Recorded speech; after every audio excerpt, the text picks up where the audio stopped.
সপ্তাহ পেরিয়ে গেলেও নিয়ন্ত্রণে আসেনি যুক্তরাষ্ট্রের লস অ্যাঞ্জেলেসের দাবানল। এর মধ্যে তীব্র ঝড়ো বাতাসের পূর্বাভাস দেওয়া হয়েছে, ফলে দাবানল আরও বিপজ্জনক হতে পারে বলে আশঙ্কা করা হচ্ছে।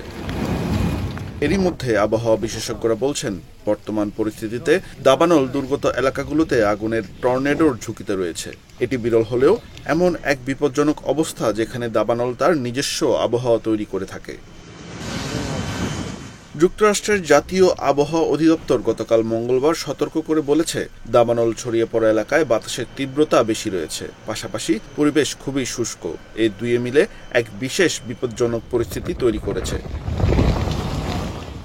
আবহাওয়া দপ্তর আরও বলছে, এই পরিস্থিতিতে বড় আকারের নতুন দাবানল দেখা দিতে পারে। আবহাওয়ার এ পূর্বাভাসে আগুনের টর্নেডোর কথা উল্লেখ করা হয়নি। তবে আবহাওয়াবিদ উড হল বলেছেন, বর্তমান চরম ভাবাপন্ন আবহাওয়ায় এমন টর্নেডো সৃষ্টির আশঙ্কা রয়েছে। উল্লেখ্য, ক্যালিফোর্নিয়া অঙ্গরাজ্যের লস অ্যাঞ্জেলেসে দাবানলের কারণে ইতিমধ্যে লাখো মানুষ ঘরবাড়ি ছেড়ে নিরাপদ আশ্রয়ে সরে যেতে বাধ্য হয়েছেন। দাবানলে পড়েছে বিস্তীর্ণ এলাকা। এই দাবানল ছড়িয়ে পড়ার পেছনে বড় কারণ সান্তা অ্যানা নামের ঝড়ো বাতাস। সম্প্রতি বাতাসের গতি কিছুটা কমায় আগুন নিয়ন্ত্রণের আশার আলো দেখা গিয়েছিল, কিন্তু বাতাসের গতি আবারও বেড়েছে। এতে দাবানল আরও ছড়িয়ে পড়তে পারে।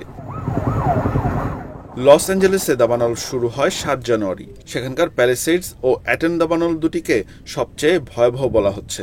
এই দুটি দাবানলে অন্তত ১৪৫ কিলোমিটার এলাকা পুড়ে ছাই হয়ে গেছে। ভৌগোলিক হিসাবে এই আয়তন নিউ ইয়র্কের ম্যানহাটন এলাকার ২.৫ গুণ। দাবানলের বিপর্যয়ে অন্তত ১২,০০০ অবকাঠামো ধ্বংস হয়ে গেছে। স্থানীয় পুলিশ বিভাগের হিসাব অনুযায়ী আরও ৫৭,০০০ অবকাঠামো ঝুঁকির মুখে রয়েছে। এদিকে তীব্র বাতাসের কারণে দাবানল ছড়িয়ে পড়ার আশঙ্কার মধ্যে গতকাল সর্বোচ্চ সতর্কতা রেড ফ্ল্যাগ জারি করেছে জাতীয় আবহাওয়া অধিদপ্তর। দাবানলে মৃত মানুষের সংখ্যাও বেড়ে ২৪-এ দাঁড়িয়েছে।